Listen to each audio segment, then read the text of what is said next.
Download करें Amar Ujala app और पाएं खबरें लगातार। राहुल देव बर्मन यानी R.D. बर्मन का नाम भारतीय फिल्म जगत में हमेशा याद किया जाएगा। लोग उन्हें प्यार से पंचम दा कहकर बुलाते थे।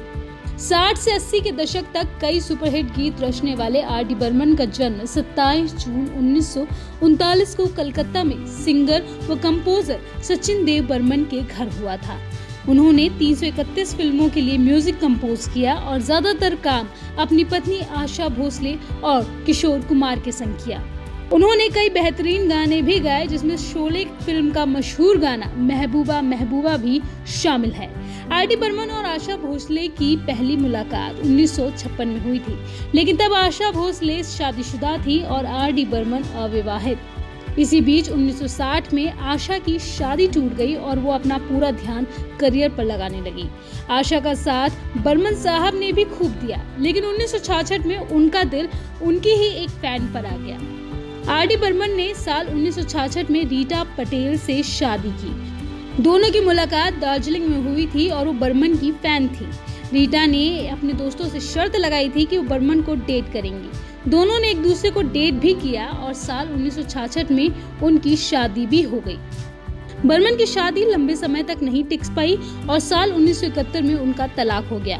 रीटा से अलग होने के बाद पंचम दा होटल में बैठे थे और यहाँ उन्होंने मशहूर गाना मुसाफिर हूँ यारों की धुन बनाई थी। ये गाना साल 1972 में रिलीज हुई फिल्म परिचय का था।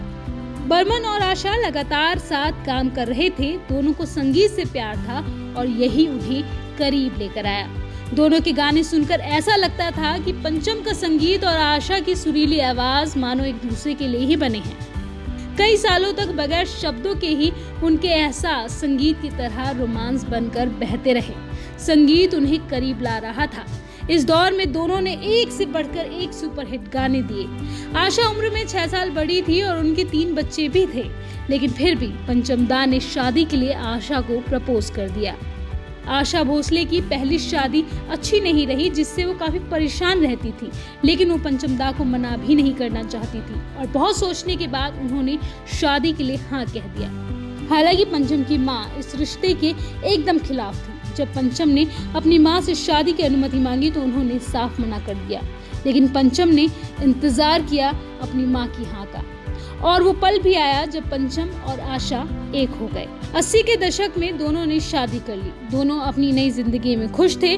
उनके बीच प्यार, इज्जत और लगाव था। दोनों एक दूसरे को अच्छी तरह से समझते भी थे। आशा अपने लिए जैसी जिंदगी चाहती थी, उन्हें वो लाइफ मिल गई थी, लेकिन दोनों के जीवन में खुशी ज्यादा समय तक टिक नहीं पाई। R.D. बर्मन को शराब और सिगरेट की आदत थी, जिसके चलते आशा उनसे अलग हो गई। हालांकि इसके बाद भी दोनों अक्सर मिला करते थे और साथ समय बिताते थे। बर्मन की खराब आदतों के चलते उन्हें हार्ट अटैक आया और आशा ने उनकी हर मुमकिन मदद की। आशा हर हफ्ते पंचम दा से मिलने उनके घर जाया करती थी और साल 1994 में वो एक शाम उनसे मिलने घर पहुंची तो वहां कोई नहीं मिला।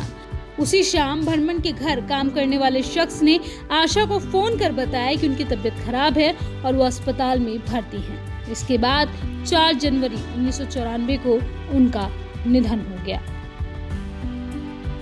अमर उजाला.com